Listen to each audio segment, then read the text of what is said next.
अस्सलाम वालेकुम। आज की वीडियो राया और कैनोला की फ़सल में खादों के इस्तेमाल के हवाले से है, जिसमें हम खादों के मुख्तलिफ़ ऑप्शन देखेंगे, जिसमें रवायती खादें जो 50 किलो वाली बोरी और जो नई खादें जो 25 किलो वाले पैकेट में आती हैं, उनके बेहतरीन प्लान को डिस्कस करेंगे, जिससे हम अच्छी पैदावार हासिल कर सकते हैं। किसी भी फसल में खाद के इस्तेमाल से पहले अगर उस ज़मीन का तजिया करवा लिया जाए तो इससे हमें पता चल जाता है कि इस ज़मीन में कौन सा ग़िज़ाई अंसर कम है और हम कौन सी खाद इस्तेमाल करें तो वो ग़िज़ाई अंसर हासिल हो सकता है। तो इसी तरह राया और कैनोला की काश्त से पहले भी ज़मीन का तजिया करवा लेना चाहिए, जिससे हम खादों का मुनासिब और कम इस्तेमाल करके अच्छी पैदावार हासिल कर सकते हैं। तो अब बात करते हैं इसके प्लान के हवाले से। वैसे तो राया और कैनोला को इतनी ज़्यादा खाद की ज़रूरत नहीं होती। इस फसल को total 35 kilo nitrogen, 25 kilo phosphorus और 12 से 25 किलो पोटाश की ज़रूरत होती है। तो आइए देखते हैं रवायती खादों के मुख्तलिफ़ ऑप्शन। इसमें पहला ऑप्शन है, इसमें एक बोरी DAP और एक आधी बोरी SOP ये बिजाई के वक्त इस्तेमाल होगी, और जब फसल 20 से 25 दिन के दरमियान हो तो एक बोरी यूरिया इस्तेमाल की जाती है। और इसी तरह जब फसल फूलों पर आ जाए तो उस वक्त 4 किलो सल्फ़र ये पाउडर फार्म में जो होता है वो इस्तेमाल करना है। इसमें अगर DA फार्मूलेशन मिले तो वो सबसे बेहतर है, जो कि FMC और स्वाद वालों के पास है। ये प्लान उन ज़मीनों के लिए है जिनकी pH 8 से कम और वहाँ जर्मिनेशन का भी कोई मसला ना हो, यानी कि ज़मीन ज़रखेज़ हो। और इसी तरह अगर ज़मीन कलराठी या उसका pH 8 से ज़्यादा है तो वहाँ DAP की बजाय बिजाई के वक़्त 2.5 बोरी SSP और आधी बोरी SOP इस्तेमाल करनी चाहिए। और इसमें यूरिया की 1.5 बोरी इस्तेमाल होगी, क्योंकि ऊपर वाले प्लान में कुछ नाइट्रोजन DAP से भी आ जाती है, लेकिन SSP में नाइट्रोजन नहीं होती, इसलिए आधी बोरी इजाफी इस्तेमाल की जाएगी। तो इसमें एक बोरी जब फसल 20 से 25 दिन की हो उस वक़्त इस्तेमाल करनी चाहिए, और बाकी आधी बोरी जब फसल फूलों पर हो तो इसे 2 किलो सल्फ़र और 20 से 25 किलो यूरिया इस्तेमाल करना चाहिए।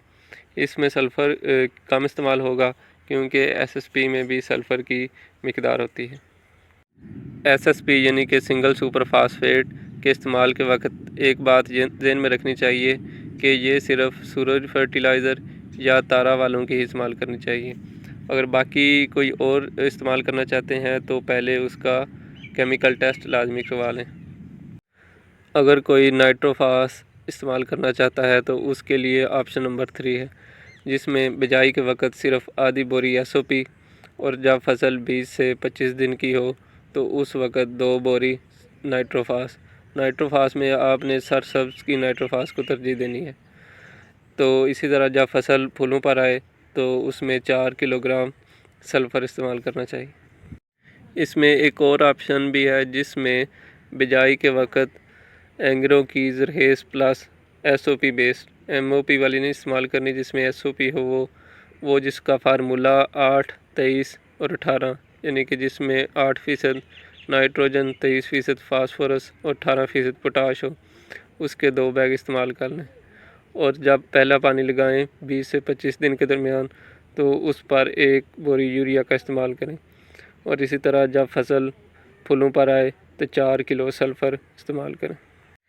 इन चारों ऑप्शन में बिजाई के वक़्त सोना का बोरान 3 किलोग्राम फ़ी एकड़, और जब फसल को पहला पानी लग जाए तो ज़मीन वत्तर पर आए तो उस पर हेडलैंड जिंक या एंग्रो का जिंक उसका स्प्रे करना है 250 ग्राम फ़ी एकड़ के हिसाब से, जिससे बोरान और जिंक की भी कमी पूरी हो जाएगी। मौजूदा खादों की कीमतों को मद्देनज़र रखते हुए ये सारे ऑप्शन 25,000 रुपये के लगभग होंगे। अब देखते हैं जदीद खादें जो कि 25 किलो वाली पैकिंग में आती हैं, उनको कैसे और कब इस्तेमाल करना है। तो इसमें भी बुआई के वक़्त 2 बोरी सिंगल सुपर फास्फेट और 3 किलो सोना बोरान, और जब पहला पानी लगाना है तो 8 किलो यूरिया फास्फेट और 8 किलो पोटाश सालुबल इस्तेमाल करनी है, जो कि 10 किलो के या 25 किलो के पैकेट में आती है, और इसके साथ 1 बोरी यूरिया। और इसी तरह जब फसल फूलों पर आए तो 4 किलो सल्फ़र देना है, और जब दाना बनने का अमल शुरू हो तो फिर 8 किलो यूरिया फास्फेट और 8 किलो सालुबल पोटाश देनी है।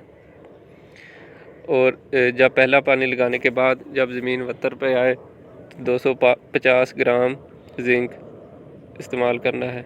जिंक वो इस्तेमाल करना है जो चिलेटेड हो और स्प्रे के लिए रिकमेंड हो, जैसा कि स्वाद का हेडलैंड जिंक है। और इसी तरह दूसरा पानी लगाने से पहले जब फसल 50 से 55 दिन की हो तो उस वक़्त माइक्रो न्यूट्रिशेंट का एक स्प्रे करना है, जिसमें हेडलैंड मल्टी सबसे बेहतरीन ऑप्शन है।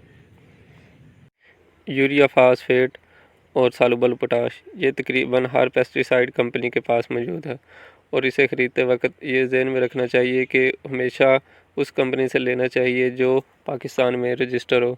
कोई भी इंपोर्टर चाहे वो अमेरिका से क्यों ना आई हो, उसको लेने से गुरेज करना चाहिए।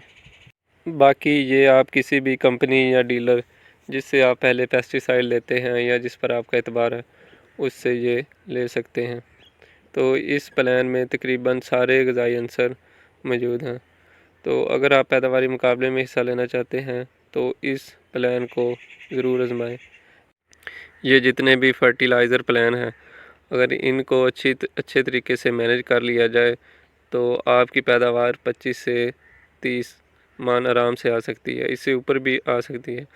बाकी मैं जो लास्ट वाला ऑप्शन है ये इस्तेमाल करूँगा, जिसमें तेज़ाबी खादें इस्तेमाल की जाती हैं। पहले मैंने ये गंदम, सूरजमुखी और कमाद पे भी इस्तेमाल किया है, जिससे मुझे काफ़ी अच्छा रिज़ल्ट मिला। और आखिर में अगर आपने चैनल अभी तक सब्सक्राइब नहीं किया तो इसे सब्सक्राइब कर दें, ताकि राया और कैनोला के मतलब मज़ीद वीडियो आप देख सकें।